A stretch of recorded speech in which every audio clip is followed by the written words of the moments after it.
Ah, yes. Just in time for Taeyangjoy. This was something that you were either expecting from day one of this series, or something that comes out of complete nowhere. But given the fact that I'm not the first person to talk about it, I'm going to take a wild guess and say that the former group might be larger than the latter. But for those of you who have no clue what this is, let me explain.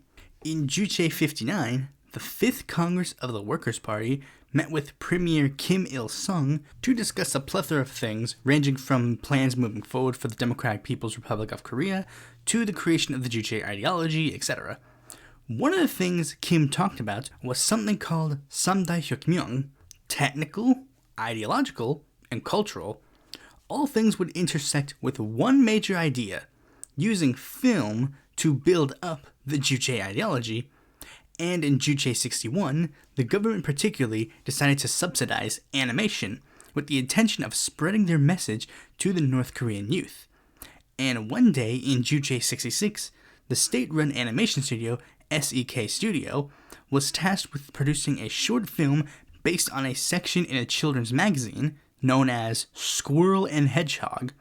However, that short became so popular that 3 more episodes were produced to tie up the story. Then, those 4 episodes became popular enough that 28 more were made to fill out the next 30 years, thus turning this show into a cultural phenomenon within the country. And despite their borderline isolationism, this somehow has spread to areas outside of the country. But what is the plot of the show itself? As I said before, the show has been produced in a 35-year time span, and in those 35 years, it is officially divided into 2 seasons, but I would argue that it's a lot more like 3 seasons, not only due to each of these 3 going in different paths in regarding to the story. Each have different animation styles, cast, writers, and the transition between them really does feel like a major shift. So I think it is better to go over it with that in mind. I don't know how popular or unpopular this thought is among the fandom, but, this is my interpretation. The show takes place in an area known as Flower Hill, a forest area where squirrels, hedgehogs, ducks, and other creatures live in peace and harmony. The first season's plotline revolves around a neighboring town being taken over by the weasels and field mice. A character by the name of Gwemsagi suggests that Flower Hill prepare its defenses in case the weasels will strike them. But it is brushed off, as they have an ally known as Uncle Bear who can easily take down the weasels. However, the weasels drug him and they attack Flower Hill, but with the rest of the species within Flower Hill working together, they hold them off. In order to prepare for a future battle, they send an espionage unit by the name of Pengugat to spy on the weasel unit. Era 2 of the animation revolves around the escapades of the Pengugat unit and their efforts to take down the weasels from within, particularly through Gwemsagi trying to work his way up in the weasel unit, eventually becoming the right-hand man of their general commander and stoking internal conflicts within their ranks. As it appears, every commander in the unit wants to initiate a mutiny against each other. Despite hardships, Pengugat managed to succeed. And the 3rd era of the show has Pengugat finally returning home after years on the battlefield. A lot has changed since they left, but Flower Hill looks forward to newfound peace. However, a new enemy appears, the wolves. They are a larger threat than the weasels, and Gwemsagi takes it upon himself to again take down the enemy from within. Now, despite what Western media would want you to believe, this series actually has a very subtle message. Yeah, I know. Very interesting. You would not expect a country like North Korea to have a subtle message in their children's programming. But that's why I'm here, so I can dumb down the message for you. You see, each of the animal creatures are actually supposed to be basically personas for nations of the world. The species within the Flower Hill represent North Korea. Uncle Bear, it represents the Soviet Union. The mice are supposed to represent the neighbors to the south. I even went so far as to try and see if their most prominent rodent character, Mol Mangsho, was based on a prominent South Korean. Inconclusive. The weasels are supposed to represent Japan, most evident by the fact that the weasel's general commander wears a traditional Hayori coat. And the wolf unit represents the good old red, white, and blue. And each of these groups' relationships with each other relate to how the DPRK perceives them. Uncle Bear is a close ally to Flower Hill and clearly helped them in the past, but the relationship didn't really do much at the time, so they had to grow out of it and become more independent. The mice are depicted as pawns of the weasels, as the Japanese used to have Korea colonized, and they view the South as pawns of the Japanese, but the weasels themselves are just pawns for a larger power. Now, some of us might even want to go a step further and say, well then why don't they have a representation of China? But that's because they want to project an image of self-reliance and independence. They don't want to project themselves as being an ally or like subordinate to another power. There are some who like to pretend that the West is reaching when it comes to how the West views its characters, but there are others who are very much in the point of wearing it on their sleeves. And now here's the part where I talk about my personal / critical thoughts of the product. And let me just be completely upfront about it. I freaking love this show, albeit not in the way they intended. For starters, the animation. Disney, this is not. The first 4 episodes were clearly some of the earliest DPRK animations. Episodes 25 to 23 were done via Toon Boom, and the final 4 were done with Adobe Flash. And the rest still look kind of rough. But I think that adds a little bit of charm to the show, that it's not perfect. You know me, I love me some imperfections, as long as they don't distract from the product. I'll be fair and say sometimes they do, but other times they just, again, add a little bit of charm. Another reason why this show is awesome is that it is genuinely brutal. Like, they do not pull any punches in regards to death and violence on this show. And it's funny just to see these little woodland creatures brutally murder each other on a children's show. You know, this is literally the plot of Happy Tree Friends. Brief spoilers, but there is one episode that literally ends in nuclear genocide. Let me say that again. A children's cartoon ends one of their episodes on nuclear genocide, and you're supposed to root for it because our heroes are the one who caused it. This show is awesome to see.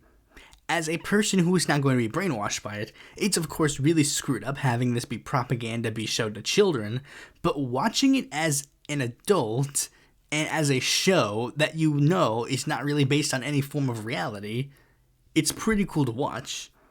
Also, the soundtrack is just objectively really well put together, especially the songs We Are Little Scouts and Flame Do You Know. They're just objectively good, and I listen to them just normally.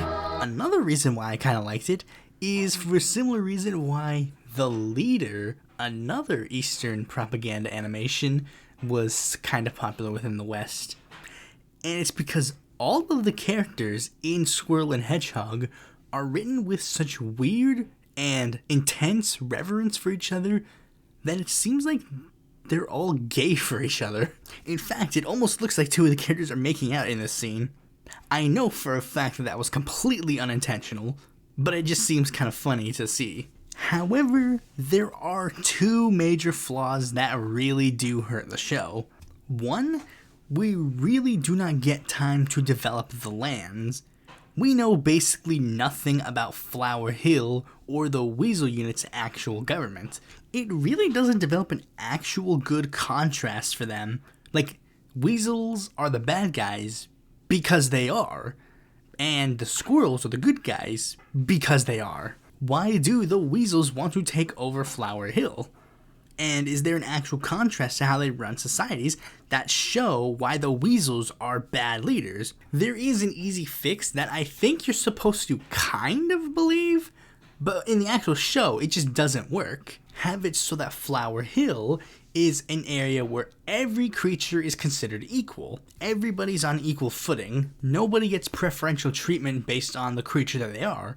Meanwhile, in the Weasel Society, have it so that the weasels are definitely an upper class, but the mice are considered second-class citizens. You get that a little bit, The mice are not particularly treated well by the weasels, and weasels are definitely considered like upper class, but in a very ironic twist, Gwem Sagi accidentally proves that that is not the case. Because the whole premise is that he is pretending to be a field mouse, and he is being like such a good soldier that he is basically rising the ranks and becoming basically on the same level as the commanders. Like, maybe if they had him do all of this good stuff, but he still remains just a lowly field mouse, then you could kind of see why there's a contrast. Maybe he could say a line like, oh, if I did any of this in Flower Hill, I would be a 5-star general by now. And the most prominent mouse character in the show, Mo Mangcho, also steadily rises in the ranks. Now, the last major criticism is something that borderline ruins the show. Like, it didn't completely ruin the show because this is one of those shows where you can turn critical thinking off. But if you do want to go in like with some critical thinking, there is one major thing that ruins it. Flower Hill always wins. They always manage to beat the weasels. Everybody buys the BS that they spew. It's just, they just always win. There were so many times in this show that I wanted Flower Hill to lose just once. Just one time. So the main characters could regroup and go, okay, let's think of a new plan. Like, they don't lose their drive. They're gonna keep pushing even if they keep getting knocked down. And then when they inevitably do succeed, you're happy for them because they went through the hardship. But no, it never happens. And what's worse is there's one time where it almost happens. The episode ends, it looks like Flower Hill finally lost. And that was genuinely one of the most interesting episodes of the show, just because Flower Hill lost. I was thinking, how are they going to get out of this one? But nope. Literally in the beginning of the next episode, during the recap section, they retconned it, just so Flower Hill could still have a victory. Genuinely not a good look for the show.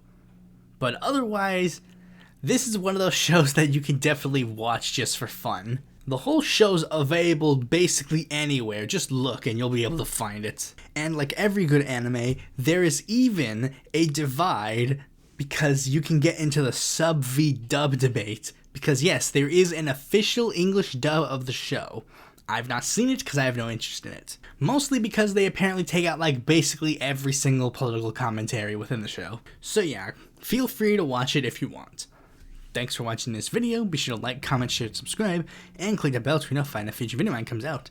And if you're interested in more content from me, you can go to my website, follow me on Twitter, join Discord, or consider supporting me on Patreon. Look, we're not stupid, right? He's clearly with a different look. And I am a personified, like a Sir, Rage comic, and Nintendork is a stupid PFP on FaceQ. Limited resources lead to crappy character design. I assure you that I'm not him. At least, not anymore. I am merely a humble soul in the same boat as the rest of you. Abandoned, cast aside by E, with some choice differences. And what might those be? The biggest one being that he is actively trying to get rid of me. Why? If I had to make an assumption, I would assume something along the lines of old shame, but I couldn't tell you even if I wanted to. And that's why I went to you guys, because if he's focusing on me, then it's only a matter of time that he comes to you all. And in a way, hasn't he already started with the whole abandonment thing? So again, I must ask, what do you say?